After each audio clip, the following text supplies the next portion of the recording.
अस्सलाम वालेकुम students. 9th class आपके बायोलॉजी के चैप्टर नंबर 7 का लेक्चर नंबर 9 है और आपका टॉपिक है डार्क रिएक्शन। और डार्क रिएक्शन को याद रखिएगा केल्विन साइकिल भी बोलते हैं। डार्क रिएक्शन को केल्विन साइकिल भी बोलते हैं क्योंकि इसकी जो डिटेल्स वगैरह हैं वो केल्विन जो एक साइंसदान था उसने दरियाफ्त की थी, लिहाजा इसको केल्विन साइकिल भी बोलते हैं।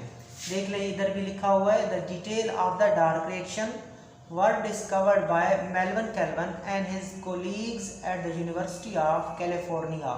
कि डार्क रिएक्शन की जो डिटेल्स होती हैं, डार्क रिएक्शन की जो डिटेल थी वो मेलविन केल्विन और उसके कोलीग्स ने बताई थी। कहाँ पे बताई थी? यूनिवर्सिटी ऑफ कैलिफोर्निया में। इसी वजह से डार्क रिएक्शन को केल्विन साइकिल भी बोलते हैं। और आपको पता होना चाहिए कि डार्क रिएक्शन स्ट्रोमा में होता है और यहाँ पे एटीपी यूज होता है। क्या यूज होता है? एटीपी यूज होता है, NADPH ये यूज होता है और कार्बन डाइऑक्साइड यूज होती है। The summary of event of dark reaction are also known as Calvin cycle. कि डार्क रिएक्शन की जो समरी है उसको आप केल्विन साइकिल भी बोलते हो और इसकी समरी मदरजा झेल है। तो टोटल आपने 3 पॉइंट्स बताने हैं। डार्क रिएक्शन की समरी के कितने points? 3, 1, 2 and 3 points. Total 3 points आपने कवर करने हैं डार्क रिएक्शन में और ये आपका इंपॉर्टेंट लॉन्ग क्वेश्चन है। सो पहला पॉइंट देखते हैं। Carbon dioxide molecule are combined with 5 carbon compound. Carbon dioxide का मॉलिक्यूल कंबाइन होता है, मिलता है किसके साथ? विद 5 कार्बन कंपाउंड के साथ। कार्बन डाइऑक्साइड का मॉलिक्यूल 5 कार्बन वाले कंपाउंड के साथ मिलता है to form a temporary 6 carbon compound और आर्जी तौर पर 6 कार्बन वाला कंपाउंड बनता है। कार्बन डाइऑक्साइड में कितनी कार्बन है? 1 कार्बन है। कार्बन डाइऑक्साइड में कार्बन कितनी है? 1 कार्बन है, ये वाली बस।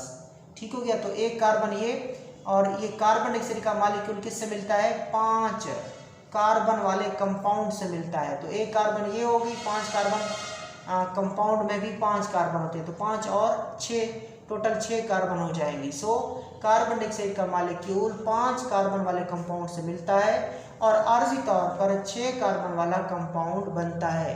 और वो जो 6 कार्बन वाला कंपाउंड होता है, each of which split into 3 carbon compound, वो फिर टूट जाता है 3-3 कार्बन वाले कंपाउंड में। तो पहला पॉइंट देखें, पहले डायग्राम देख लेते हैं। आपने समझना है बच्चों इसको कि एक कंपाउंड होता है 5 कार्बन कंपाउंड।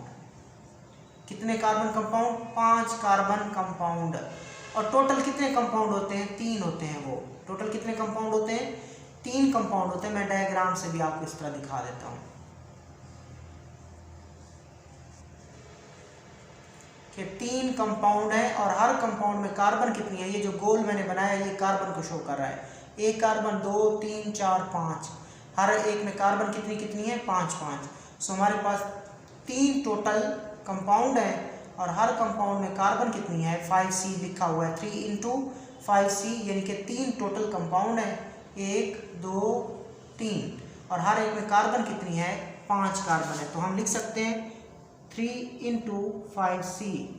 अब ये क्या आ रही है? कार्बन डाइऑक्साइड का मॉलिक्यूल आ रहा है और कार्बन डाइऑक्साइड के मॉलिक्यूल भी कितने हैं? 3 हैं।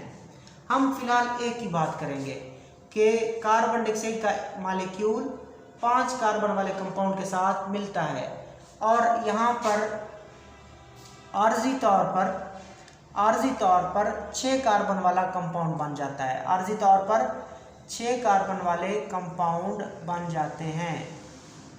और कितने?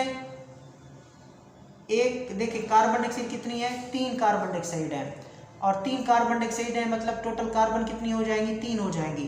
1 कार्बन इसके पास जाएगी, 1 कार्बन इसके पास जाएगी, 1 कार्बन इसके पास जाएगी, तो टोटल कितनी कार्बन होती जाएंगी? 6 कार्बन वाला कंपाउंड बनेगा। और जो 6 कार्बन वाला कंपाउंड होता है वो आर्जी तौर पर बनता है।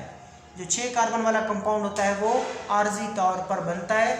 सो कंपाउंड कितने हैं? 3। कार्बन कितनी है? हर एक में 6 कार्बन है।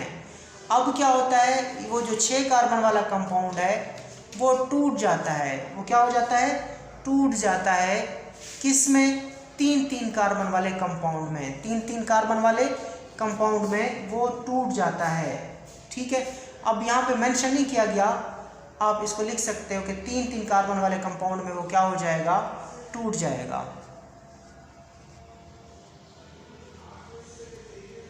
तीन कार्बन वाले कंपाउंड में वो टूट जाएगा। ये भी 3 कार्बन वाले कंपाउंड में अलग हो जाएगा, यहाँ ये इधर से टूटेगा, ये इधर से टूटेगा और ये इधर से टूटेगा। तो ये जो बना था 6 कार्बन वाला कंपाउंड, ये आर्जी तौर पर बना था और फौरन तीन कार्बन वाले कंपाउंड में क्या हो जाता है, टूट जाता है। तो यहाँ तक तो आपने क्लियर किया कि सबसे पहले पॉइंट पे 5 कार्बन कंपाउंड कार्बन डाइऑक्साइड से मिलता है और आर्जी तौर पर 6 कार्बन कंपाउंड बनता है। आर्जी तौर पर कौन सा कंपाउंड बनता है, 6 कार्बन कंपाउंड बनता है। सो टोटल कंपाउंड कितने, 3 है और 3 कंपाउंड है और हर एक में कार्बन अब कितनी हो जाएंगी, 6 कार्बन हो जाएंगी।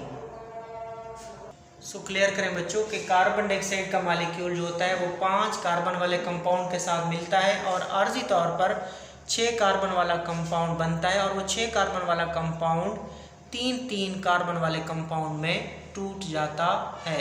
तो ये फर्स्ट पॉइंट कवर किया आपने कि carbon dioxide molecule combine with 5 carbon compound to form a temporary 6 carbon compound and 6 carbon compound is splitted into 3 carbon compounds। First point clear किया आपने। अब आपके पास 3 कार्बन वाला कंपाउंड बन चुका है। अब वो जो 3 कार्बन वाला कंपाउंड है वो टोटल कितने हैं, आगे जाके वो 6 कंपाउंड है, 1 2 3 4 5 6, वो कितने कंपाउंड हो चुके हैं, ये वाली डायग्राम बेसिकली वो 6 कंपाउंड है और हर एक में कार्बन कितनी है, 3, हर एक में कार्बन कितनी है, 3।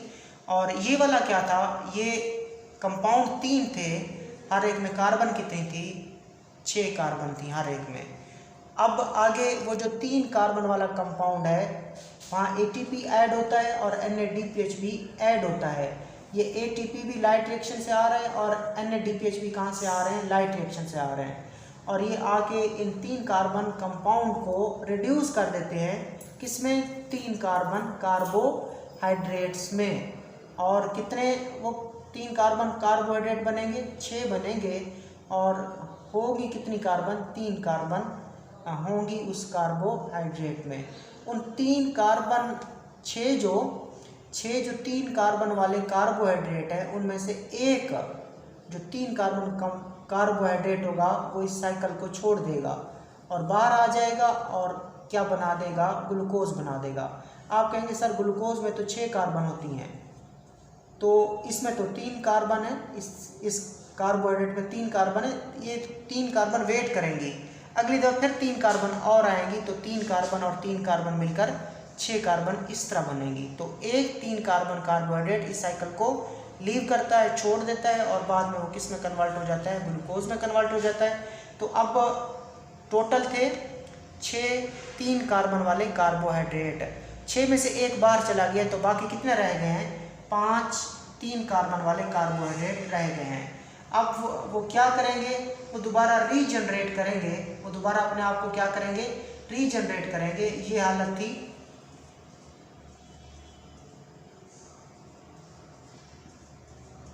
1 2 3 4 5, तो 5 कंपाउंड है, हर एक में कार्बन कितनी है, 3 है। अब ये क्या करेंगे, ये अपने आप को रीजनरेट वो करेंगे, रीअरेंज करेंगे, अपनी अरेंजमेंट को तब्दील करेंगे। 3 और 2 मिल जाएंगे, ये 3 और ये 2 मिल जाएंगे, फिर 1 1 ये और 3 ये आपस में मिल जाएंगे और फिर दोबारा कितने कंपाउंड बन जाएंगे, 1 2 और 3 कंपाउंड बन जाएंगे और हर एक में कार्बन कितनी होगी, 5 होगी। तो दोबारा ओरिजिनल कंपाउंड दोबारा बन जाएगा और साइकिल दोबारा स्टार्ट हो सकता है।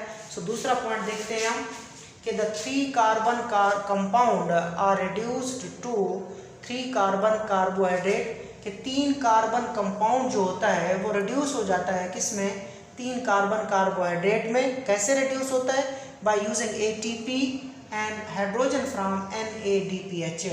3 कार्बन का कंपाउंड 3 कार्बन कार्बोहाइड्रेट में रिड्यूस हो जाता है ATP को इस्तेमाल करके और हाइड्रोजन इस्तेमाल करके। हाइड्रोजन किसकी है, NADPH की हाइड्रोजन इस्तेमाल करके। तो अब क्या बनेगा, द 3 कार्बन कार्बोहाइड्रेट बनेगा और वो 3 कार्बन कार्बोहाइड्रेट क्या करेगा, they are use to manufacture glucose, और वो जो 3 कार्बन कार्बोहाइड्रेट है वो क्या बनाएगा, they are use to manufacture glucose. अब आखिरी step, the 3 carbon carbohydrate are also use to regenerate the original 5 carbon compound, कि 3 कार्बन कार्बोहाइड्रेट जो होगा they are also use to regenerate the original 5 carbon compound, उसी 3 carbon carbohydrate से पहले वाला 5 carbon compound बन सकता है। तो 3 कार्बन कार्बोहाइड्रेट जो होता है, 3 कार्बन वाला कार्बोहाइड्रेट दोबारा यूज होगा और रीजनरेट करेगा 5 कार्बन वाले कंपाउंड को बना सकता है। दिस स्टेप यूटिलाइजेज एटीपी, जो कि मेंशन इधर लिखा नहीं हुआ। इस स्टेप को भी क्या चाहिए होती है, एनर्जी चाहिए होती है। सो क्विकली इसको दोबारा देख लें। आपने क्या सीखा, डार्क रिएक्शन या केल्विन साइकिल के बारे में आपने देखा। आपने कहा डार्क रिएक्शन की जो डिटेल है वो मेल्विन केल्विन और उसके कोलीग्स ने यूनिवर्सिटी ऑफ कैलिफोर्निया में बताई थी, लिहाजा डार्क रिएक्शन को केल्विन साइकिल भी बोलते हैं। केल्विन साइकिल की समरी में 3 पॉइंट्स आते हैं। सबसे पहले कार्बन डाइऑक्साइड का जो मालिक्यूल होगा वो 5 कार्बन कंपाउंड से मिलेगा और आर्जी तौर पर 6 कार्बन कंपाउंड बनेगा, और 6 कार्बन वाला कंपाउंड फिर टूट जाएगा 3-3 कार्बन वाले कंपाउंड में। फिर 3 कार्बन वाला कंपाउंड जो होगा वो 3 कार्बन कार्बोहाइड्रेट में रिड्यूस हो जाएगा बाय यूजिंग एटीपी इस्तेमाल करते हुए और NADPH की हाइड्रोजन इस्तेमाल करते हुए, और वो 3 कार्बन कार्बोहाइड्रेट होगा वो ग्लूकोज बनाने में इस्तेमाल हो जाएगा। The 3 carbon carbohydrate 3 carbon carbohydrate they are also use to regenerate original 5 carbon compound, this step also utilises oxygen. इधर भी देख लें कि सबसे पहले कार्बन डाइऑक्साइड का मालिक्यूल 5 कार्बन वाले कंपाउंड के साथ मिलता है और आर्जी तौर पर 6 कार्बन वाला कंपाउंड बनता है, जो कि फिर 3-3 कार्बन वाले कंपाउंड में टूट जाता है। फिर 3-3 कार्बन वाले जो कंपाउंड्स होते हैं उनकी रिडक्शन होती है, एटीपी करता है और हाइड्रोजन करती है NADPH की, जिसके नतीजे में 3 कार्बन कंपाउंड 3 कार्बन कार्बोहाइड्रेट में कन्वर्ट हो जाता है। 3 कार्बन कार्बोहाइड्रेट टोटल 6 मालिक्यूल होते हैं, उसमें से एक मालिक्यूल इस साइकिल को छोड़ देता है और ग्लूकोज बनाने में इस्तेमाल हो जाता है। बाकी रह जाते हैं 3 कार्बन कार्बोहाइड्रेट, और वो 3 कार्बन कार्बोहाइड्रेट जो होता है वो इस्तेमाल हो जाएगा और दोबारा 5 कार्बन वाला कंपाउंड दोबारा बना सकता है। इस स्टेप को भी दोबारा क्या चाहिए होती है, एटीपी की एनर्जी चाहिए होती है। आगे चलते हैं। Calvin was awarded Nobel prize in 1961। Calvin को 1961 में क्या दिया गया, नोबेल प्राइज दिया गया। 1961 में केल्विन को नोबेल प्राइज दिया गया for his work on the detail of the photosynthesis. Photosynthesis की डिटेल पे जो काम किया था मेल्विन केल्विन ने, उसी की बेस पे 1961 में केल्विन को नोबेल प्राइज से नवाजा गया। सो ये आपका लेक्चर था, डार्क रिएक्शन और केल्विन साइकिल।